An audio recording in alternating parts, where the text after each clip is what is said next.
नमस्कार दोस्तों, स्वागत है आपका आज की बेहद बड़ी और ताजा खबरों की इस वीडियो में। दोस्तों आज की इस वीडियो में जानेंगे आज की महत्वपूर्ण और ताजा खबरों के बारे में। तो दोस्तों वीडियो में आगे बढ़े उससे पहले आपसे एक छोटी सी विनती है कि इस वीडियो को लाइक और शेयर जरूर कर दीजिएगा, साथ ही हमारे चैनल को सब्सक्राइब जरूर कर लीजिएगा। वहीं पर दोस्तों वीडियो में आगे बढ़े उससे पहले आपके जनरल नॉलेज में वर्दी के लिए आपसे एक प्रश्न पूछना चाहते हैं। भगत सिंह और सुखदेव के साथ किस और क्रांतिकारी को फांसी की सजा दी गई थी? जी हाँ, कमेंट करके उनका नाम आप जरूर बताइएगा। तो चलिए दोस्तों एक एक करके सभी बड़ी खबरों के बारे में विस्तार से जानते हैं। पहली खबर, कोरोना की वैक्सीन को लेकर केंद्र की नई गाइडलाइन जारी। जी हां दोस्तों, भारत में कोरोना की वैक्सीन कोविशील्ड की पहली डोज और दूसरी डोज के बीच 6 से 8 हफ्तों का अंतराल होना जरूरी होगा। यानी कि अब इनको लेने के लिए इतना समय जरूरी होगा। अब तक पहली खुराक दिए जाने से 4 से 6 हफ्तों में दूसरी खुराक लेनी होती थी, लेकिन अब इस समय को बढ़ाया गया है। चलिए दोस्तों जानते हैं अगली खबर। 1 अप्रैल से बदल रहे हैं ये 7 नियम, कर्मचारियों और आम आदमी पर पड़ेगा कितना फर्क, आइए जानते हैं।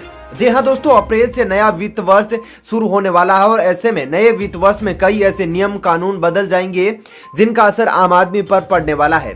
तो आइए आपको बताते हैं कि कौन कौन से नियम बदल रहे हैं या फिर लागू हो रहे हैं। नंबर 1, ग्रेच्युटी अवधि बढ़ेगी। दरअसल दोस्तों नए श्रम कानून के तहत ग्रेच्युटी की समय सीमा भी घटाई गई है। एक कंपनी में लगातार 5 साल तक काम करने की ग्रेच्युटी का अब लाभ मिलेगा। नंबर 2, अधिक पीएफ योगदान पर टैक्स। नए वित्त वर्ष 2021-22 में 2.5 लाख रुपए से अधिक के पीएफ योगदान पर आयकर के तहत टैक्स का नियम लागू किया जाएगा। अब इस दायरे में प्रति माह 2 लाख रुपए से अधिक की कमाई करने वाले आयकरदाता आएंगे। नंबर 3, बुजुर्गों को आईटीआर भरने में मिलेगी छूट। दरअसल दोस्तों 75 वर्ष की उम्र पार कर चुके बुजुर्ग पेंशन धारकों को आईटीआर भरने की छूट दी गई है। यह सुविधा केवल उन्हें प्राप्त होगी जिनका आय स्रोत पेंशन व इससे मिलने वाली ब्याज है। नंबर 4, एलटीसी इनकेसमेंट अवधि भी समाप्त। अवकाश यात्रा रियायत एलटीसी वाउचर के तहत कर्मचारियों को मिलने वाली छूट 31 मार्च 2021 तक ही है, यानी कि 1 अप्रैल से इसका लाभ अब नहीं मिलेगा। नंबर 5, ई इनवॉइस अनिवार्य। दरअसल दोस्तों बिजनेस टू बिजनेस B2B कारोबार के तहत 1 अप्रैल से ऐसे कारोबारियों के लिए ई इनवॉइस अनिवार्य हो गया जिनका टर्नओवर 50 करोड़ रुपए से अधिक है। चलिए दोस्तों अब जानते हैं अगली खबर। पीएम किसान योजना के तहत 31 मार्च तक करा ले रजिस्ट्रेशन, सीधे खाते में आएंगे 4000 रुपए, जानिए कैसे। जी हाँ दोस्तों, अगर आपने पीएम किसान सम्मान निधि स्कीम में अभी तक रजिस्ट्रेशन नहीं करवाया है तो 31 मार्च तक करा ले। ऐसा करने से आपको डबल फायदा मिलेगा। बता दें कि अगर आप 31 मार्च से पहले आवेदन करते हैं तो आपका एप्लीकेशन स्वीकार हो जाएगा। तो आपको मार्च के महीने में मिलने वाली किस्त के 2000 रुपए मिलेंगे। इसके साथ ही अप्रैल महीने में भी आपको 2000 रुपए का फायदा मिलेगा। केंद्र सरकार की ओर से देश के किसानों को 3 किस्तों में पैसा ट्रांसफर किया जाता है। सरकार अब तक 7 किस्तों में पैसे जारी कर चुकी है। चलिए दोस्तों जानते हैं अगली खबर। मौसम विभाग का अलर्ट, इन राज्यों के लिए जारी किया गया बारिश की चेतावनी, संभल कर रहे लोग।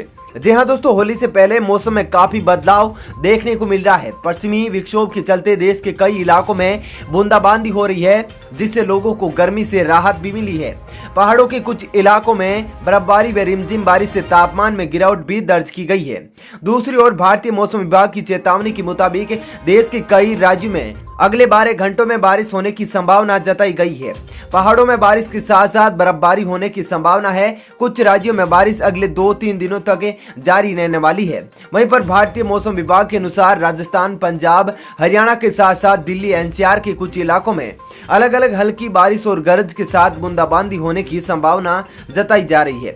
दरअसल अगले 24 घंटों के दौरान पहाड़ी राज्यों जैसे लद्दाख, जम्मू कश्मीर और हिमाचल प्रदेश में बारिश और बर्फबारी की संभावना है। यहाँ पर ओलावृष्टि भी हो सकती है।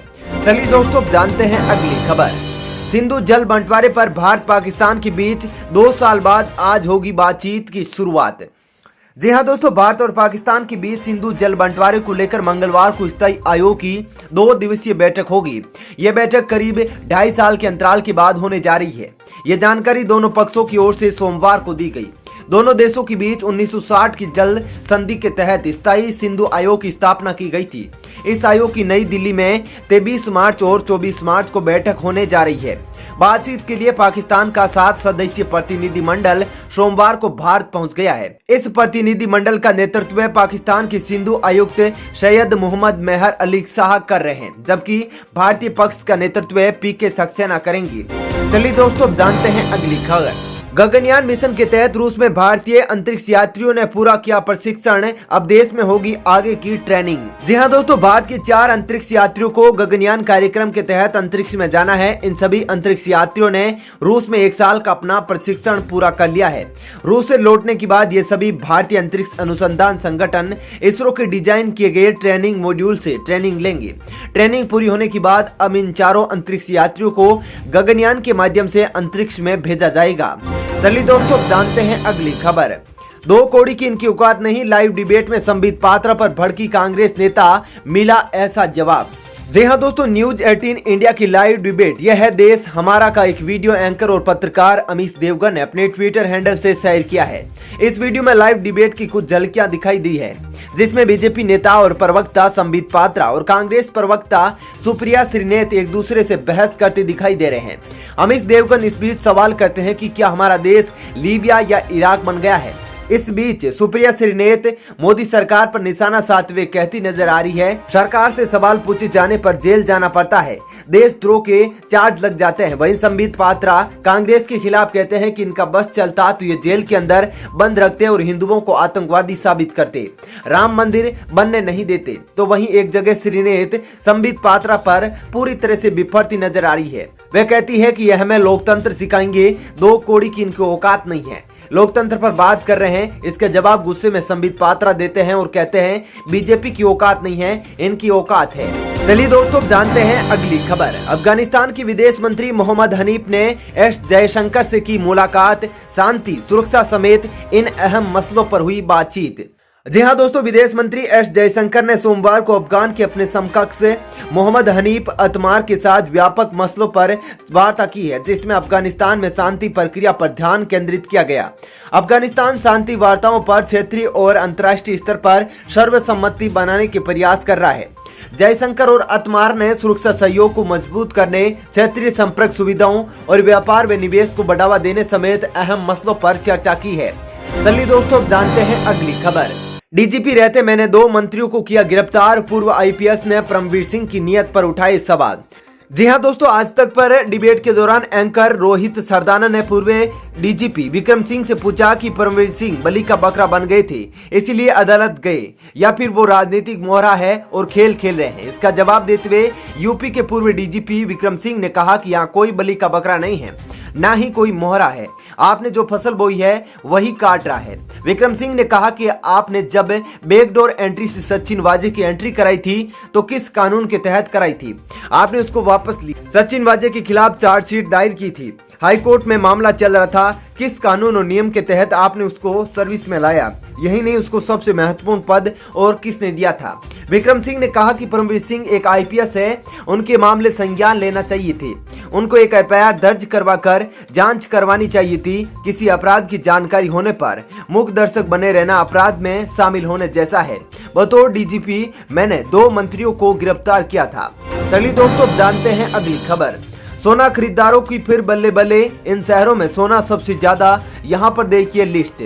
जी हाँ दोस्तों, सोने का भाव में नरमी बनी हुई है। होली के पहले इसके 42,000 प्रति 10 ग्राम पर आने की उम्मीद है। फिलहाल आज देश में सोने का रेट 43,800 रुपए रहा है। हालांकि देश के अलग अलग शहरों में 22 कैरेट सोने की भाव अलग अलग रहे। सोने का भाव दूसरे शहरों के मुकाबले बेंगलुरु, हैदराबाद, पुणे, विजयवाड़ा, भुवनेश्वर, बेंगलोर और मैसूर में काफी नीचे रहा। इन शहरों में 22 कैरेट सोने का भाव प्रति 10 ग्राम 42,050 रुपए रहा, जो दूसरे शहरों के मुकाबले 2,000 रुपए से भी सस्ता है। सबसे महंगा सोना अहमदाबाद और सूरत में 44,500 रुपए पर टूटा। चलिए दोस्तों, जानते हैं अगली खबर। मोदी जी को एसआईटी के सामने 9 घंटे बैठाया गया था, उद्धव को भी बैठाया जाए। जी हाँ दोस्तों, रिपब्लिक भारत के 100 में पैनलिस्ट सौरभ शाह ने मांग की है कि महाराष्ट्र के मुख्यमंत्री उद्धव ठाकरे को भी एसआईटी के सामने 9 घंटे के लिए बैठाया जाए।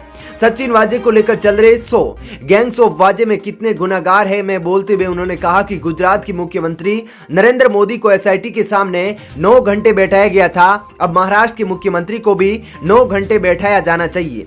चलिए दोस्तों, अब जानते हैं अगली खबर। एक और कंपनी बंद कर रही है अपना मोबाइल प्रोडक्शन, बढ़ती मांग के बीच हैरान करने वाला फैसला। जी हाँ दोस्तों, दुनिया भर में इंटरनेट डेटा सस्ता और मोबाइल फोन्स की मांग बढ़ती जा रही है। इसके बावजूद एक बड़ी मोबाइल कंपनी को अपना कारोबार समेटना पड़ रहा है।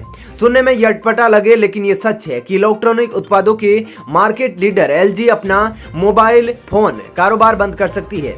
कभी पूरी दुनिया में अपने शानदार स्मार्टफोन का डंका बजा चुकी एलजी के इस बड़े फैसले से सभी हैरान हैं। टेक साइट टेलीकॉम टाल्क के मुताबिक एलजी ने हाल ही में अपने रोलेबल डिस्प्ले वाले स्मार्टफोन को डेवलपमेंट स्टेज में ही रोकने का फैसला किया है। चलिए दोस्तों, फिलहाल इस वीडियो में इतना ही। ऐसी ही खबरें देखते रहने के लिए आप हमारे चैनल को सब्सक्राइब कर लीजिएगा। साथ ही इस वीडियो को लाइक और शेयर भी जरूर कीजिएगा। धन्यवाद।